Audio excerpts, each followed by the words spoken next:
Hi, this is Starkie Sowers. Welcome again to another Nutrition Mission podcast.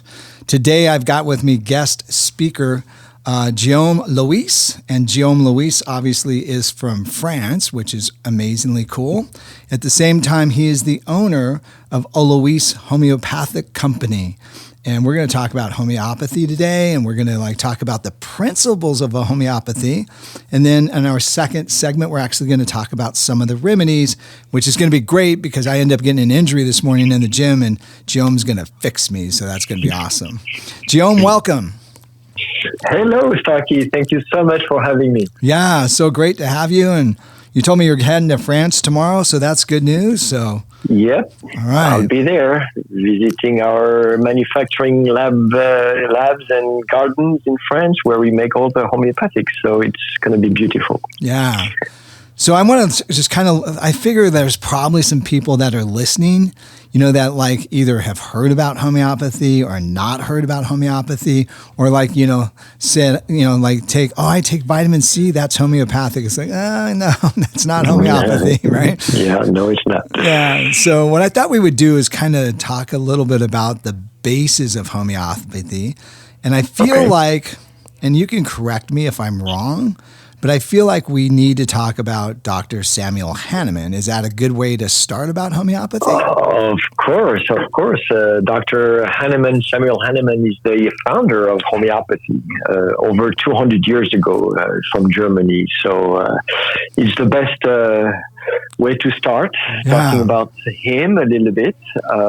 He was a doctor back in the early 1800s. And in Germany and all over Europe at that time, they didn't really have any tools at their disposal, doctor, to really heal patients. You're talking total medical system here. Total medical system. Yeah, maybe some herbs and maybe some toxic metals. But, not much in Europe, to be honest with you. I mean, more in Latin America or in China. But even here in the United States, they had the Native American herbal, traditions, but not much in Europe. Yeah, it's not really solid, was it? I mean, Chinese medicine was almost 1,800 years old by then, and they were skilled, right? Yeah, exactly. So they didn't really have anything at their disposal there in Europe. They were, except leeches that they would apply on the skin to suck the blood out or things like that. Bloodletting, right? So, bloodletting. I went to the doctor today and I had a headache, so he stuck a needle in my veins and I bleeded for an hour. God, I feel so much better.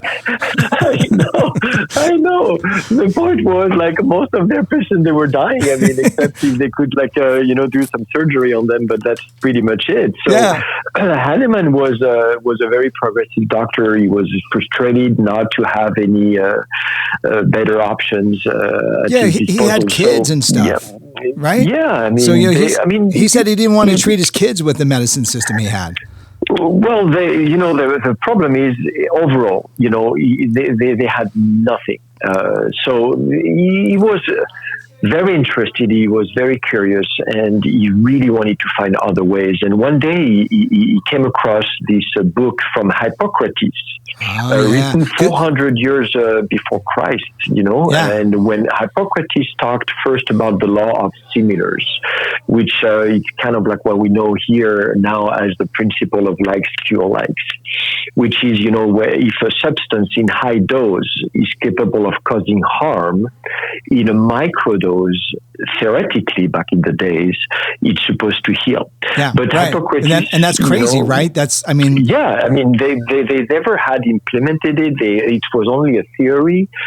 So what Hahnemann did, he said, okay, I need to find out whether this could be a modality to actually heal patients. Right. So what he had to do first is to discover or find out what the toxicity of the substances from Mother Nature's were in high dose, right? So he would intoxicate healthy individuals. At that time, you didn't want to be a patient or a friend of the Hahnemann because he was like, oh, you look healthy. Why don't you take a little bit of this belladonna or quinine? Or a little quinine and see how you do. Quinine, exactly. And so, of course, those people would get sick because those substances are poisonous, right? So he gets these guys.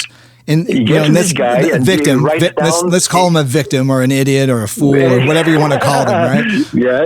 And so then he goes, okay, I'm going to give you a toxic load of iodine or something like that. Right, exactly. And then he's going to follow up. Describe the symptoms. He would describe all the symptoms caused by the substance. Yeah, how do you feel? I feel like crap, exactly. right? Okay, well, I have fever, I have a headache, I have whatever, I have diarrhea. So he would write down all those symptoms. And then he said, okay, if I want to find out if the pure likes principle is true, I need now to start diluting those substances so I can give them microdose and see if it does the opposite. So basically, and it's not very complicated, what he did is especially the homeopathy, remedies are made of plants and minerals, and a few of them from animal-based product, but the vast majority are plants. So he would basically take the plants and come up with a macerate, a liquid, what we call a mother tincture. Right. By the way, I have a mother tincture of chamomile with me today, so keep going. Sorry. Oh, nice.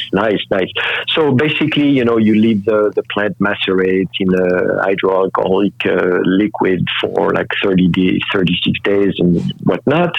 And it becomes the herbal extract, the liquid extract of the plant. At that time, it's still toxic because it's the exact same, components as you can find in the plant. If it's arsenic or whatever it is, it's toxic still. Exactly. So then you start diluting. So what Hahnemann did, and it's the Hahnemann method of dilution, which is basically you take one drop or one part of this mother tinctures, the herbal extract, and then you put it in 99 parts of alcohol in a separate vial. Okay. So 1 plus 99 was it alcohol or alcohol and water? Alcohol. The mother tincture was alcohol. Oh, gotcha. And okay. The alcohol for the dilution. Okay. And so 1 plus 99, that's 100. So it's 100th of a dilution each time.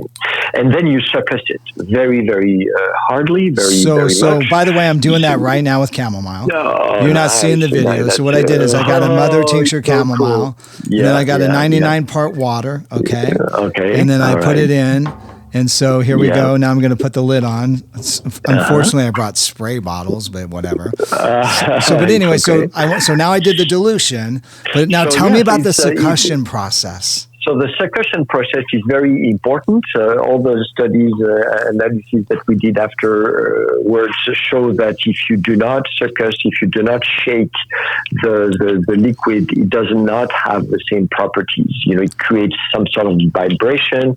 To be honest with you, it's still a little bit unknown what changes are made from the succussion, but there are a lot of theories like the memory. And right where you're at right now is where we lose a lot of people. Yeah.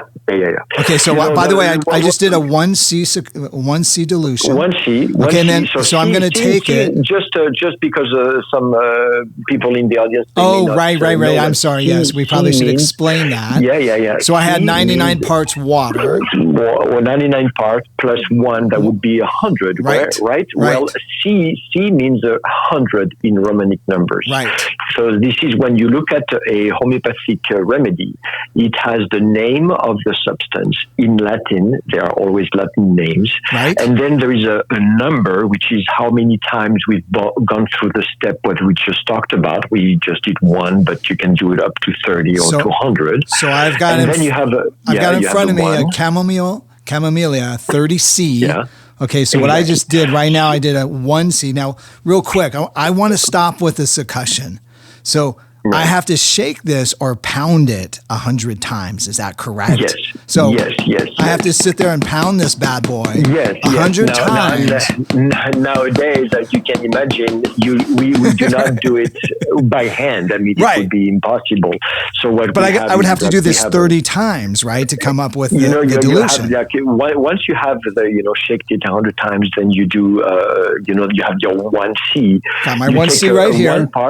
You have 1 part part of that 1C, you put it in 99 parts of alcohol in a separate So my vial. other dilution, so I've got my 2C going here now. And now you shake it again. And so now I got to do 100 poundings again, right? Yeah. So 100 poundings? That's why now I'm not going to do 100, we but have no, of course. But now we have this machine that duplicates exactly what you're doing by hand, but by a machine, because otherwise it would be impossible. Okay, so that's so video-wise, people see that though, so they can see that, so they understand a little bit of that. But this is the divergence. People freak on this when you start diluting this, right?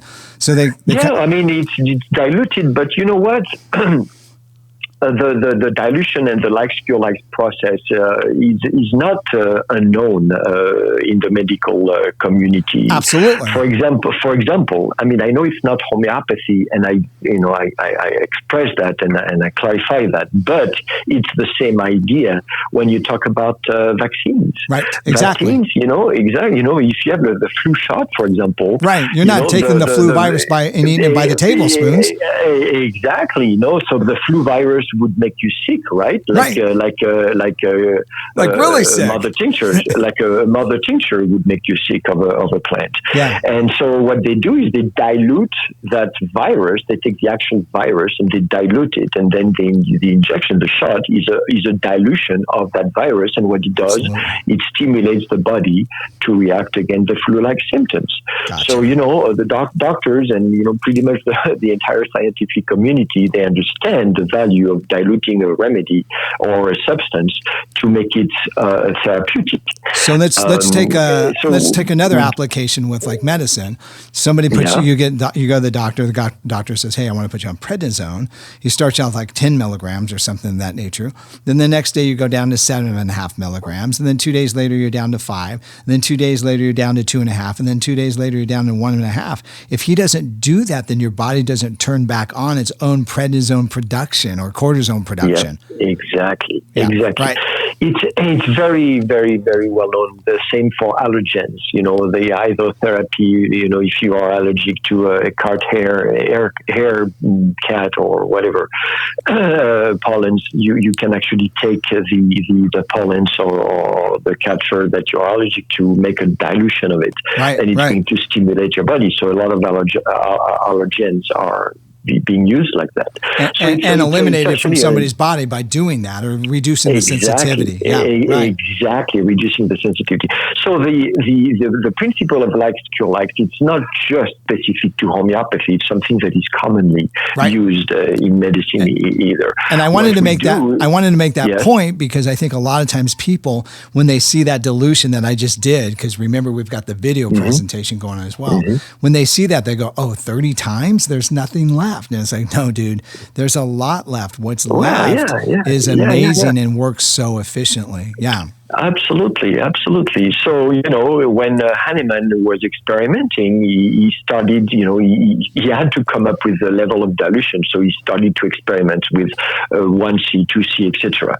And then he reached a point where the patient that had the exact same symptoms that would be caused by the substance in high dose would start feeling better. Yep. So, that's how he discovered the therapeutic properties of a dilution of a substance. So now he recorded these things in what is known as a materia medica. Exactly. And by the way, I have a materia medica with me. Yeah. I have the Borky one and I have the Kint one here with me. So I've got those, and those are kind of the foundations on a homeopathic physician. And this is their handbook on finding the right remedy for the right situation.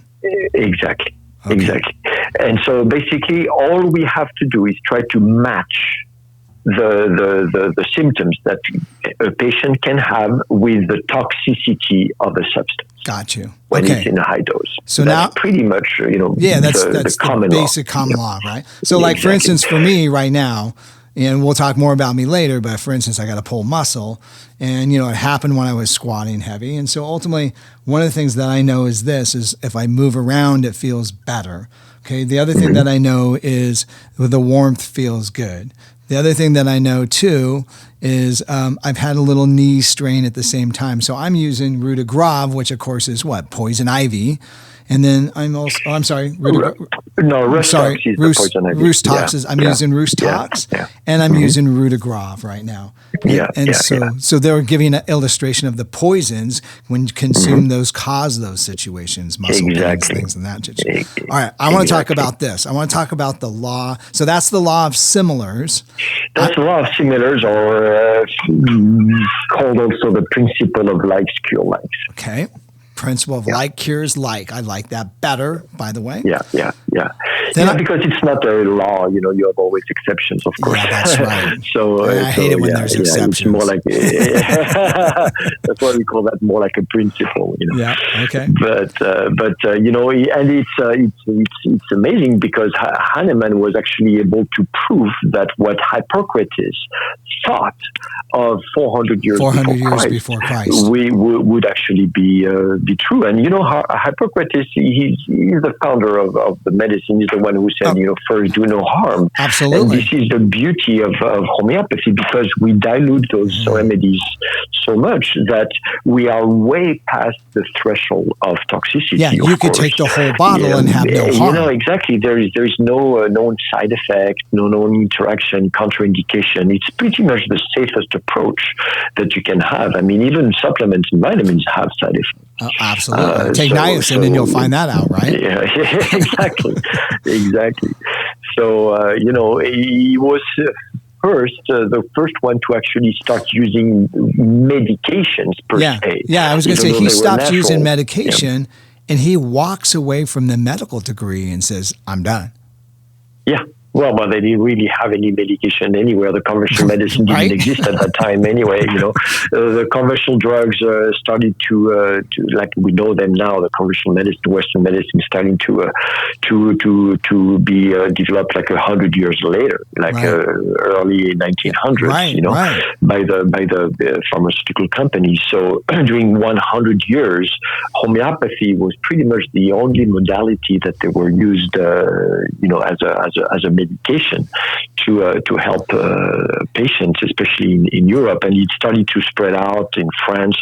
Hahnemann was born in Germany, but he developed all his work in France. He's actually also buried in Paris.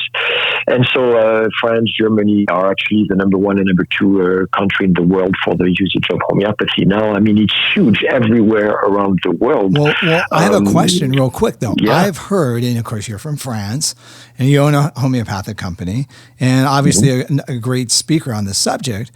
What's the average prescription rate of homeopathy with a patient in France? And let's just use France. In France, so let's say there's 1,000 people that live in France, right? And they go to the doctor. Right. How many people out of 1,000 are going to get a homeopathic remedy prescribed? 460. So 46%. 46% of French doctors recommend homeopathy first on a daily basis. Not necessarily first. Oh, but on a regular basis. But on a regular basis. Gotcha. So that's the beauty, because you can combine. I mean, a lot of people call homeopathy a complementary and alternative medicine, more like an alternative medicine. I don't like the word alternative. I prefer complementary. I think that's because, a good topic, actually. Exactly, because, I mean, to be honest with you, if you have to use antibiotics, if you have to use prescription drugs, I mean, I am not against it. Right. If you need it, you need it. It's important, of course. What I did with my kids is that, I would go to the doctor because, full disclosure, I'm not a doctor. So I you want a proper diagnosis. Exactly. So I will go to a doctor. They would tell me exactly what my kids had. And then I would go, and they would obviously give me a prescription that I would not fulfill. I would go home, look at my book, see if there is something that I could try with homeopathy, and I would give homeopathy first. See for like 24 hours, 48 hours, see how they are doing. And guess what? I mean, it worked because they never had to go to commercial drugs. Right. Not that I'm against it, but it works so well that if you don't need to. Yeah, and the other thing is, let's talk about the next thing I want to talk about. I want to talk about this. Constantine Herring comes up with the law of healing.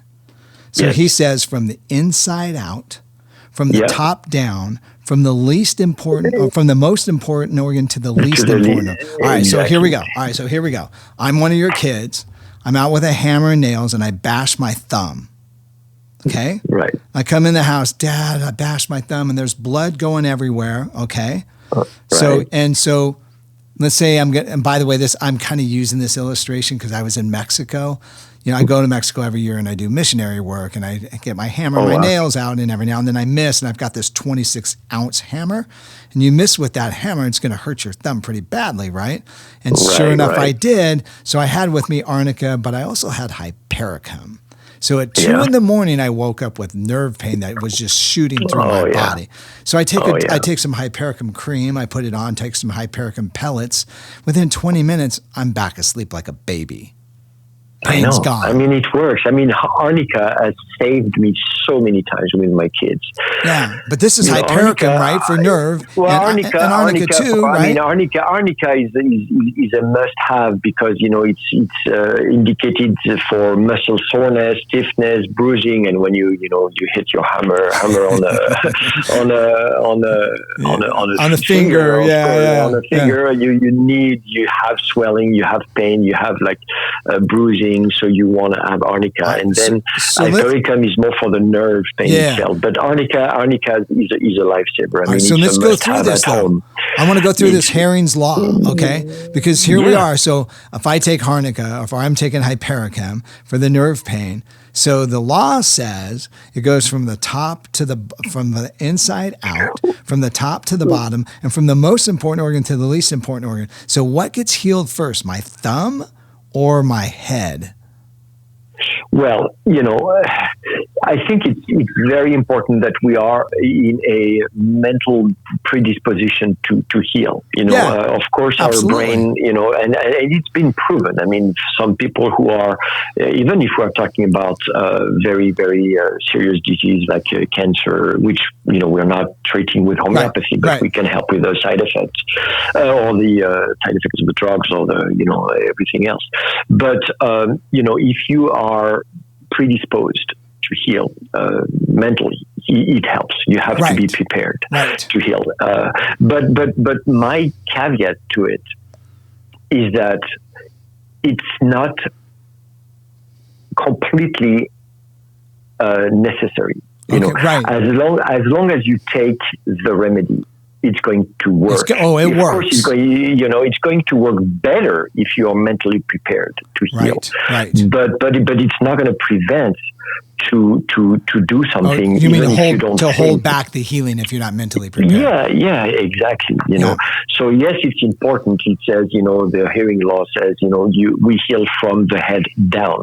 So yes, it's better to be mentally prepared for it. Nice. But my personal point of view is that, people could think that it's only placebo, that if you're not mentally prepared, it's not going to do anything. And it's not true. You take the medicine. And my kids, they were not mentally prepared when they were crying. Bloody absolutely. Everything. Yeah. But I would still give them the arnica or the hypericum, but especially the arnica. I say, hey, open your mouth, put those pellets under your tongue, and all of a sudden, after like 2 minutes, they would stop crying, and you would see the swelling being resorbed, and they would be fine like 20 minutes later. I mean, literally the next day, I got my hammer and I'm going back at it, right? So, exactly.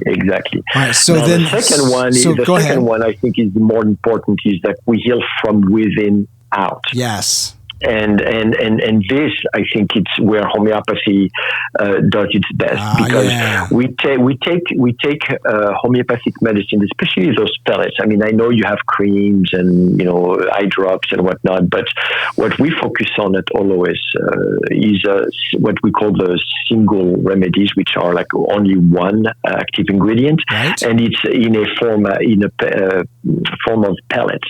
I'm sure you have those pellets. They're all displayed right there on. Yeah, you can see all the remedies. I got everything here. So you extract the pellets from the tube and you put them under the tongue. You let them dissolve under the tongue. Which, by the way, I've been doing all day long while we're on here because my quad's killing me right now. Exactly. Well, you have to. So you basically, once it's under the tongue, it absorbs and it goes directly into your bloodstream. Yep. And you bypass the digestive tract. So wait a minute. So hold on a second. Yeah. So here's what's significant, I think, about homeopathy, what you just said right there. I pop some on my tongue right now. I'm letting it dissolve underneath my, or on top of my tongue, under my tongue. Okay. It goes directly into the bloodstream. So like if you take a medicine, it's got to filter through the digestive system. It's got to go to the liver. It's got to be pulled apart in the liver or accepted or rejected in the liver. And then when it's after the liver, then it's going to dump into the bloodstream. And then from the bloodstream, now it's got to head off to the cells where it's injured in the body, and it's going to have to rely on the circulatory system to get it there. So if we're in a situation where everything's healthy, then you're going to deliver the drugs, right? But what you're telling me, and what I know, is when I take a homeopathic remedy, drop it on top of the tongue, underneath the tongue, there's a specific lingual area that literally has a direct access to the bloodstream, and boom, it's in the bloodstream, no digestive. How much material is left behind with the drugs? It's significant. It doesn't all get in there. Now with the homeopathy, it's all dropping into the bloodstream. Yeah. It's the fastest absorption way after the intravenous one. I mean, literally. Right. So then you have the medication in your body, in your blood, and it's going to, work. And this is why we say, we heal from within out. Even the arnica. I mean, I know in the United States it's very, very popular to use arnica creams, and we have a beautiful cream with Olloïs. But which, by the way, I've been lathering on all day. And I mean, the thing is, yes, you can pinpoint and apply the cream exactly where it hurts, but the topical absorption is only like 10% of the sublingual one. So it's better to use it internally. Okay. Exactly. Huge. All right. So now I want to talk about this. I want to talk about a constitutional remedy. So we have a homeopathic doctor here in Riverside, Dr. Modar. And he's worked and treated with, me, my family, and everybody for years, right? And so my daughter was like 2 years old, constantly experiencing earaches on a regular basis. And so I went to Dr. Modar a couple different times. By the way, he's more than just a homeopathic doctor. He also is a chiropractor as well as an acupuncture, blah, blah, blah, and all these other I love the holistic approach. Right. So ultimately he comes in and he says, as the months and years had ticked on, this constant earache, he kept on working with different homeopathic remedies. And so finally he made a 1M of belladonna. And he says, I think this is her remedy of choice and her constitutional remedy. So we give her belladonna. The earache goes away within a matter of hours, not to come back. Yeah, no, it's pretty amazing. That's the beauty of homeopathy, Starkie. We don't treat symptoms. We treat individuals. Right. And, every person is different. Even with the same symptom, like you were talking about phrenic pain before. I mean, some people, you said, oh, it's getting better when it's hot. Well, some people, for example, feel better when they start moving around. Some other people start feeling better when they lie down and don't move. Ice or whatever. So exactly. So it's the exact same symptoms, but what we call modality in homeopathy is the way patients respond and feel better or worse with a symptom is different. So we are going to take that into account, and we are going to analyze everything. What's caused? When did it start? I mean, the consultation of a homeopathic doctor is like 10 times longer than a commercial practitioner because they have to understand the individual. Every modality. Every modality. This conversation could go 4 hours, right? Exactly. So they are able, after all those, over 200 years of experience from hundreds of thousands of doctors and millions of patients around the world. And recorded in repertoires and things of that nature. And books, etc. They are able to identify what they call constitutional remedies, like the one remedy that matches for most of the time each individual. And it's true that if you can find that constitutional remedy that is going to match your constitution as one individual, it will help so much in any occasion. I mean, I don't want to say, because I don't want to sound like, oh, it's going to treat it all, because you still probably want to also use like what we call symptomatic remedies. I mean, if you have allergies, it's a great example. You still want to get rid of the symptoms. Exactly. Right. You want to treat Allium sepia or histaminium. Exactly. So you're going to find, a remedy that is going to treat the cause of the histamine, which is histamine, but you also want to use a symptomatic remedy to get rid of the watery eyes and the runny nose and the sneezing. Right, just deal with the irritation. Exactly.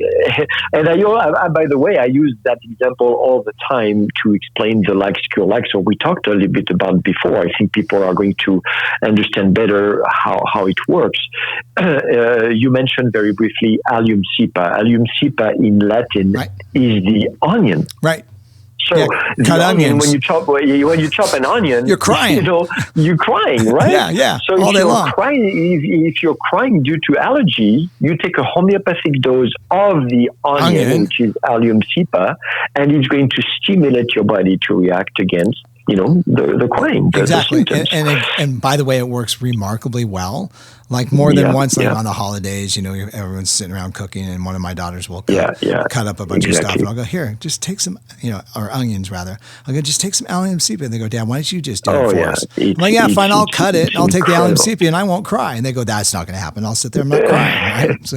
So I want to cut this session short because I want to go into the next one soon. Okay. So I got two last questions. Okay. I want to talk potency. So I've got in front of me, and maybe we'll talk potencies on the next one. I think that's a better idea. Let's talk potencies on the next one. I'm going to end with this. Okay. So I've got all your remedies that are laid out. By the way, I brought with me the homeopathic kit that you gave me. I forget how many remedies are in here, by the way. It holds like 20. Yeah, 20, but you've got another 10 slots, so it'll hold 30. By the way, for yours, I took a remedy kit like this with me camping with 30 family members, and every time they had an ailment, I would give them homeopathic remedies with incredible success, right? Yeah, absolutely. And they didn't know, they didn't know anything about homeopathy. And multiple times, and I know this is terrible to say, but I'll go ahead and say it. A couple of times I thought, I'm just going to see if I can give them the wrong remedy that I know won't work and see if it actually responds, right? Placebo, right? Exactly. And so I gave it to them, and like 20 minutes later they came, and it was an upset stomach. They go, no, my stomach's still upset. Oh yeah, no problem. Let's give you this instead, So then I give them Nox Vomica, Carbo-Veg, and 5 minutes later they go, oh, that was it. That's that, whatever that was. I'm like, okay, yeah, cool. So much for the idea of quote unquote, placebo. Placebo. I want to end with this. I want to end this with this. Olloïs. This is your company. Yes. This is your baby. Why Olloïs? Olloïs. I call it Olloïs. No, I know. It's Olloïs. Olloïs. I'm sorry. Olloïs. It's okay. My first name is my last name is Lois. My former business partner is Oliver. So we created Oliver and Lois Olloïs. But the idea came from the fact that traditionally, for years, and the other homeopathic companies that are available out there, their pellets, which is so important, are made of sucrose and lactose. Correct. And my son was born lactose intolerant, and I both my daughters, by the way, homeopathy. Yeah, right. A lot of people I found out later, and because I was born and raised in France, where my mother, who is not a homeopath, raised me with homeopathy, I wanted to do the same with my kids. And every time I would give him the pellets, he would feel better from the symptoms, but it would feel a little bit nausea and stomach ache because of the lactose intolerance. Okay. So that I was bothered, but I had no other choice. Yeah, it's a catch-22, right? There is no company without lactose. And then my wife, who became lactose intolerant at the age of 40, and now it was 2 people out of the 4 of our family. Like half your family can't use homeopathy. exactly. And then my daughter one day came home and said, "Hey, Dad, good news! I'm vegan now." I'm like, "Oh, that's amazing! I'm super happy. I'm happy for you, but I'm not hoping. But what? What about the remedies? Because where am I going to get homeopathic or vegan everything? I had all those tubes in my medicine cabinet that nobody wanted to use, not even touch. And I'm like, I can't be the only one. Right, so you're I not, did by some the way. research, of course, right? So I did some research and I found out that there was a way to come up with those pellets without lactose, just sucrose from organic. So they're 100% sucrose, so there's no lactose. 100% sugar, no lactose. And so I dropped everything. I, quit my job and I decided to do something about it. And so we launched 12 years ago now, the first lactose-free homeopathic pellet. And long story short, it was very important to me. We got the first time ever that a medicine got the organic certification back in 2019. So organic. Lactose-free. Lactose-free. And because 80%, 85% of the remedies are plant and mineral-based, as we mentioned at first, the only thing that would prevent them from being vegan-friendly was the lactose, right? Right. So now 85% of our entire line is also vegan-friendly. Yeah, vegan-friendly with the exception of some of the remedies that are animal-based, right? Exactly. All right, so now let's take this a step further, okay? Mm-hmm. A lot of these remedies and herbs and things of that nature grow all over the world, right? So you're subjected to some growing conditions, maybe not the most optimal situations, right? And so like a while ago, we have an essential oil brand that we have from Clark's, and I went to visit the manufacturer and talk with the manufacturer, and then he basically, hey, here's our guy that's in charge of the essential oil. So I get talking with the guy, and he says, he goes, you have to be really tricky with anything that says organic, because the bottom line is I get stuff from India all the time and they say it's organic, and then we run an HPLC and do all these testings that we do. We find there's pesticides in some of these essential oils, right? And he goes, then I call him up and go, hey man, there's pesticides in there. Whatever. What do Americans know? They're stupid anyways, right? And so ultimately he said, if he wasn't testing properly, you're not going to find this. Now I know you do all sorts of testing, but I kind of feel like you guys take it a step further. You kind of grow your own stuff, don't you? Yes. And that's the beauty. I mean, it took me a while, but I was so fortunate. Back in 2020, I met this amazing team in France from a company called Savine. And they have their own gardens in a national park of the Cevennes in France, which is a protected environment. There's by the UNESCO, like the Grand Canyon. You cannot do anything. There is no industry in a 50-mile radius. It's called what we call unreported lands. So there's never been any pollution what's there. And they did some studies with the CNRS, which is the National Center for Research in France, and they have pretty much the cleanest and purest soil and water in France. Wow. And so they decided 30 years ago, they started to grow their own plants. And they use sustainable agriculture, regenerating farming, and everything is certified organic. And the certification in France is much more stringent. Oh my gosh, than the USDA. As you can hear, it's percentage and whatever, and you can get away with a lot of stuff, but not in France. Yeah, the titles are strong. Even the seeds that we use have to be certified organic in the first place. Yeah. So we control everything. We do all the testing, and so we are the only company selling homeopathic remedies in the United States that controls that the process literally from seed to tube. That's crazy. All right. So we got to end this up. But we're going to do another. We're going to do another interview next, and that interview coming up, we're going to talk about some of the remedies, the popular remedies. We're also going to talk about potency as well too. Okay. All right, Guillaume, awesome. All right. Great so much, great introduction. Looking forward to the next session. Me too. Thank you so much. Thank you. All right. Bye-bye. Bye.